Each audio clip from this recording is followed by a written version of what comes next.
Welcome back, everybody, for another deep dive. This time we're taking a look at AI and legal Oh, ethics. yeah, It's a big one. it is. We've got so much to get into with this one, from ABA opinions, Hmm. state bar guidelines, Right. actual court orders, Oh, and even some disciplinary cases. it's a whole. It's really cutting edge right now and It is a lot. Yeah. really impacting the practice of law. Hmm. You know, one of the craziest things we found while prepping for this episode Yeah. was that some attorneys have actually gotten in trouble for citing cases that an AI just completely made up. Yeah. It really shows how much we're all still learning about Yeah. how to use these tools safely and effectively. Yeah, it's like the Wild West out there. It is. Nobody really knows what they're doing yet, Right. but we're all trying to figure it out together. Yeah. Exactly. And that brings us to one of the biggest questions facing lawyers today: competence.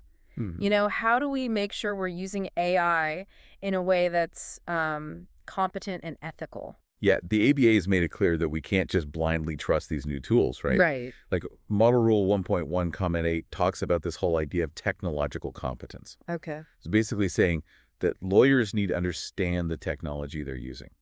So it's not enough to just know, like, which buttons to press or how to use the software. Right. We actually need to understand how it works. Exactly. Like, what are its limitations? Where could it go wrong? Just like you wouldn't want to drive a car without understanding the basics, right? Right. Same goes for using AI in law.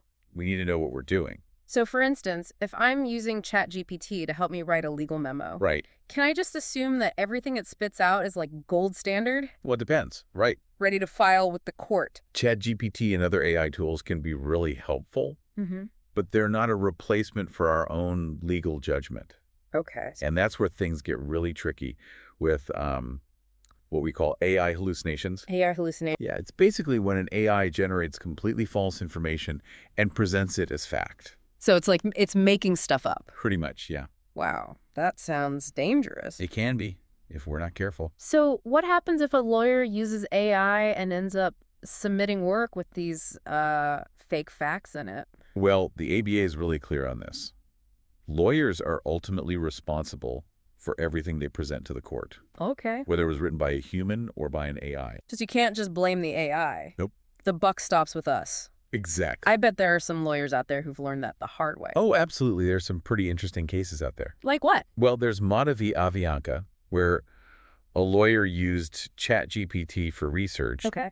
and ended up citing 6 completely made-up cases. 6. 6. And his defense was that he didn't even know that AI could do that. Wow, that's not a good look.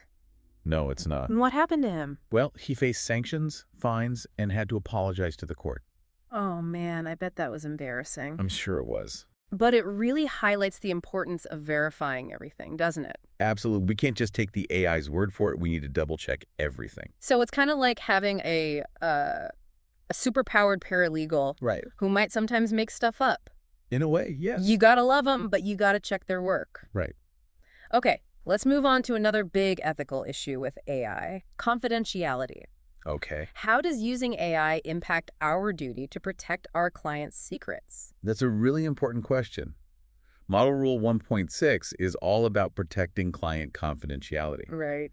And AI can make things a lot more complicated. How so? Well, a lot of these AI platforms learn and improve based on the data they're fed. So if we're typing in sensitive client information into these systems... Exactly. We could be putting that confidentiality at risk. Yikes. So what can we do to protect our clients? Well, the first thing is to be really careful about what information we put into any AI tool, Okay, fine. especially the free ones that are available to everyone. So like ChatGPT. Right. We need to scrutinize their privacy policies and make sure they're handling our data responsibly. What if the policy is vague or I have doubts? Always err on the side of caution. Anonymize or redact any identifying details before using the AI. Okay, that makes sense. And you might also consider using a subscription-based or enterprise AI solution. Oh, Those generally offer stronger privacy guarantees. good to know. So we've talked about competence and confidentiality. Mhm. What about informed consent? Do we need to tell our clients about how we're using AI in their cases? It's a bit of a gray area right now. Hmm. The ADA doesn't specifically require us to disclose every single instance of AI use, Okay. like if you're just using a grammar checker or something. Right. But if your AI use is more extensive, Like what? well, if it could reveal sensitive client details or significantly impact how you're representing them, Mm-hmm. then it's definitely best practice to have a conversation with your client and get their informed consent. So transparency is key. Absolutely. Not just with our clients, but also with the courts. Oh, yeah. Speaking of courts, Yeah. they're starting to take notice of this whole AI thing, right? Oh, yeah. What are they saying about how we can use AI in the courtroom? Well, after those cases where lawyers cited made-up AI-generated information, Right. some federal judges started issuing orders requiring lawyers to disclose their use of AI. So no more hiding behind the "my AI did it" excuse. Nope, not a chance. Wow, so it's getting serious. Yeah, for example, Judge Brantley Starr in the Northern District of Texas Okay. now requires attorneys to certify in their filings whether they used AI. Oh, wow. And if they did, they have to confirm that a human verified every single fact and citation. So AI is not a free pass to skip doing your homework. Not at all. What about other courts? Are they doing anything similar? Definitely, there's a growing trend toward transparency. Okay. Like Judge Fuentes in the Northern District of Illinois requires disclosure of any generative AI use. Okay. And Judge Bailson in the Eastern District of Pennsylvania actually requires lawyers to disclose all AI use. All AI use. Yep, even older technologies that are used for things like e-discovery or legal research. So it's not just about ChatGPT and the newer AI tools. Right. It shows how this issue is becoming more and more mainstream. Yeah, it's changing everything. It really is. And speaking of change, we should talk about all the new state and federal laws and regulations that are popping up around AI. Right, it's like a whole new legal frontier is opening up. It is, and it's changing quickly, so it's hard to keep up. I know it's a lot to take in. What are some of the key developments that lawyers need to be aware of? Well, at the state level, we're seeing laws like the Colorado AI Act, Okay. which requires organizations using what they call high-risk AI systems Mm-hmm. to conduct risk assessments and follow transparency rules. So even if a law doesn't specifically target law firms, Right. it could still apply to us depending on how we're using AI. Exactly. And California has also been busy enacting bills Okay. covering things like deepfakes, Oh, wow. AI and financial services, Mhm. and how state agencies can use AI. So if you're representing clients in those areas, you definitely need to stay on top of these changes. Absolutely. What about federal law? Is there a national AI law on the horizon? Not yet, although there have been a lot of AI-related bills introduced in Congress. Okay. But even without a specific law, the federal government is definitely paying attention. Okay. The FTC, for example, has been really active when it comes to AI and consumer protection. Right. They're making sure that companies and law firms are using AI responsibly. Exactly. They've issued warnings that using AI doesn't exempt anyone from following consumer protection laws. So we still have to play by the rules. Absolutely. For example, if your firm is using an AI chatbot for marketing, Mm-hmm. and that chatbot makes false or misleading claims, you could get in trouble with the FTC. Yikes. So no sneaky AI marketing tricks. Nope, not if you want to stay on the right side of the FTC. Good advice.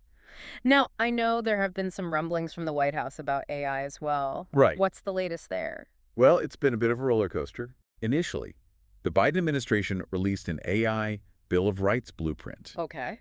But then, under the Trump administration, that blueprint was rescinded. Wow, so things took a turn. They did, and President Trump has since issued his own executive order. What does that say? It focuses on what he calls removing barriers to American leadership in artificial intelligence. So it's a bit of a wait-and-see situation right now. Exactly. We'll have to see how it all plays out. It sounds like lawyers really need to be proactive about educating themselves on this whole AI thing. Couldn't agree more. Mm-hmm. Ignoring these technological developments is just asking for trouble. Right, we could end up being labeled technologically incompetent. Exactly. And not just by ethics boards, but potentially in malpractice lawsuits, too. That's scary. It is something we all need to take seriously. We've covered so much ground today, from AI hallucinations to state and federal laws to court orders. It's a lot to process. It is. But before we get into the practical tips for using AI responsibly and ethically, Okay. let's take a quick pause. We'll be back soon to explore how you can actually apply all of this to your own practice Sounds good. and avoid those AI-related pitfalls. Looking forward to it. Stay tuned. Mm-hmm. Okay, so we're back. And before the break, we were diving deep into AI and legal ethics. Yeah, all the potential pitfalls. Yeah, and now I kind of want to talk about how we can actually use these tools Hmm. responsibly and ethically. Right, how to actually implement this stuff. Yeah, like what are the best practices, the things that'll keep us out of trouble with the bar? Right, well, I think it all starts with being proactive Okay. and informed. We talked about verification before, but I want to emphasize it again. Yeah. Never, and I mean never, just blindly trust what an AI tells you, Okay. no matter what it is. A case citation, a legal definition, a summary of facts. Always go back and check it against a reliable source. So it's kind of like having one of those eager interns, the Yeah. ones who are super helpful, but like sometimes mix up the case file. Yeah, I like that analogy. Yeah. You want to give them tasks and stuff, but you definitely want to double check their work before you send it to the partner. Exactly, and that actually brings up another point, AI supervision. Okay. Remember Model Rules 5.1 and 5.3? Yeah. Vaguely. Well, they talk about how supervising attorneys are responsible for making sure everyone under their watch is using AI ethically and competently. So it's not just about our own actions, it's about our whole team. Exactly. It's about setting clear guidelines for everyone, providing training, and maybe even having a second pair of eyes review any AI-generated work product. Makes sense. Now, something else I've been thinking about is billing. Yeah. How do we handle that when AI is involved? Like, can we bill for the 10 hours it would have taken us to do something manually if the AI did it in 2? Right. That's a great question, and it's something the ABA has addressed. Okay. Model Rule 1.5 talks about how our fees have to be reasonable, and that applies even when we're using AI. So how do we approach that? Do we track how much time we spend editing the AI's output? Or do we just tell the client that AI was used and adjust the fee? I think transparency is key here. Okay. Be upfront with your clients about how you're using AI, how it benefits them, and how it affects their fees. So maybe we need to start thinking about new billing models, like flat fees for certain AI-assisted tasks. That's definitely something to consider. Yeah. Now, earlier you mentioned some cautionary tales about lawyers who got in trouble using AI. Right, right. Can you tell me more about those? Well, we already talked about Madhavya Avianca, Mm-hmm. where the lawyer cited those fake cases. But there's also Park v. Kim, a case that went all the way up to the Second Circuit. Oh, wow. What happened there? Was it more AI-generated fiction? You guessed it. Mm-hmm. The lawyer used ChatGPT and cited a case that didn't exist. The Oh. court caught it and referred him to the grievance panel. It seems like judges are really cracking down on this. They are. The Second Circuit basically said there's no need for a new rule to tell lawyers to double-check their sources. It's basic competence, AI, or no AI. And what about People v. Crable? Ah, yes, that one's from Colorado. And it's interesting because it went beyond court sanctions. How so? The lawyer filed a motion with fake case law. ChatGPT again. Yep. He realized his mistake, but didn't immediately tell the court. So he tried to cover it up. Yeah, which violated his duty of candor to the court. And what happened? He got a 1-year suspension. Wow. AI or no AI, we're still bound by those same ethical rules. Absolutely. It's a tool, not a get-out-of-jail-free card. Speaking of rules, I've heard that some bar opinions are now recommending we document our AI use. Right, like saving your prompts and outputs in the case file. Is that like creating a paper trail in case something goes wrong? Exactly. If anyone questions your research or conclusions, you've got proof of your process. And of course, if those prompts have client info, they're treated as confidential. Of course. Protecting client confidentiality is paramount.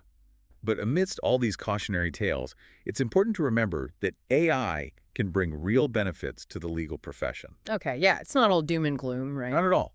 AI can revolutionize things like legal research, document review, contract drafting, even client communication. So it can actually free up our time to focus on the things that require human judgment. Exactly, things AI can't do.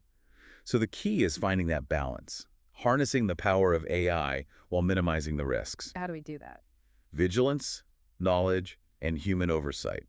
We need to understand these tools, verify everything, protect confidentiality, be transparent, and stay informed. What if we're feeling lost? Should we just avoid AI altogether? No need to panic. Your state bar, CLE courses, colleagues, there are resources out there to help. That's good to hear. It seems like there's a lot of excitement about AI's potential, despite the challenges. Definitely. Used ethically, AI can make us more efficient and effective, better advocates for our clients. It can even help us improve access to justice. Ooh, I like where you're going with that. Tell me more. We'll dive into that after the break. Stay tuned. Okay, so we're back. And before the break, we were really getting into the ethical side of using AI in our practices. But you mentioned this idea of AI and access to justice. I want to hear more about that. Yeah, it's pretty exciting to think about how this technology can help people who might not usually have easy access to legal help. Yeah. Like imagine AI tools that can walk people through those confusing legal processes, Hmm. help them fill out basic legal documents, Yeah. or connect them with legal aid organizations. It's like having a virtual legal assistant available 24/7, no matter where you live or how much money you make. Exactly. Yeah. And it could be really helpful for people who can't afford a lawyer or live in areas without many legal services. That's amazing. Are any groups already doing this? Oh, yes, some legal aid organizations are using AI to handle things like intake forms Okay. or provide basic legal advice for common problems. So then their staff can focus on the more complex cases? All right, the ones that need that personal attention. That makes sense. But, we've talked about all the ethical issues with AI. Right. How can we be sure these AI tools are fair and unbiased? It's a great point.